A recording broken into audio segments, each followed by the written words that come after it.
This is Kijito, our male black rhino. Kijito is our rhino who paints, and some people have referred to his style as kind of an impressionistic style. We actually just like to think of it as rhino painting.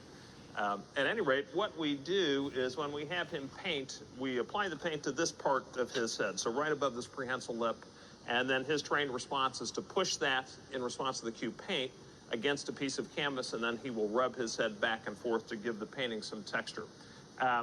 All accomplished in a fashion that's very similar to the way that we train elephants in protected contact. Obviously, we work from outside the enclosure. The behaviors are produced via positive reinforcement. He does what we ask him to do in response to a cue and gets a positive reinforcer such as an apple for that. What a good fella. It seems that the process of painting has built-in reinforcers. Rhinos have highly innervated skin. They're very sensitive to a soft touch like this. So touching Kijito like this, or applying the paint here, or when he applies the paint to the canvas, that is all reinforcing in and of itself. So in addition to the apples, there's a reinforcement built into the behavior. He enjoys it quite a bit, and we have found that since we started training him to paint, that there's been a positive impact on all his other trained behaviors and responses. Good boy. Good boy. Good boy, Kijito. What a good fella. Think that's enough? I think it is. You think? Yeah, or we could make it a two-color. Oh, no, I was going to add a third color. I was going to say, I think that's enough orange. Oh, enough orange. Yeah. I agree.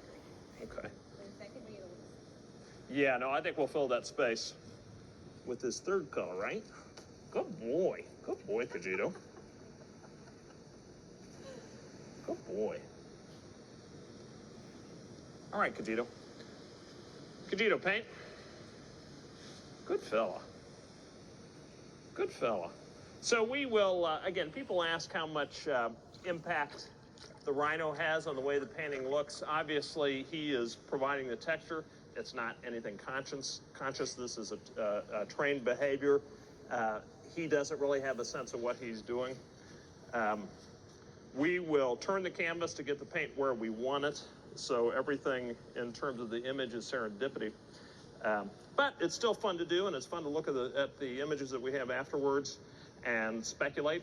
A painting that we did yesterday, rather that Kijito did yesterday, looked very much like a rhino.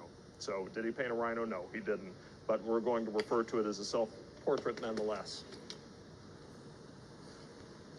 So this is one of Kijito's paintings, one of the paintings that he did today. Again, the most important reason for going through this process is to provide enrichment for Kijito. He enjoys the process. It strengthens the relationship between the handlers and Kijito. It's just all-around good thing for everybody that's involved. But at the same time, we take the paintings and we use them as fundraisers to support important activities like rhino conservation in the wild.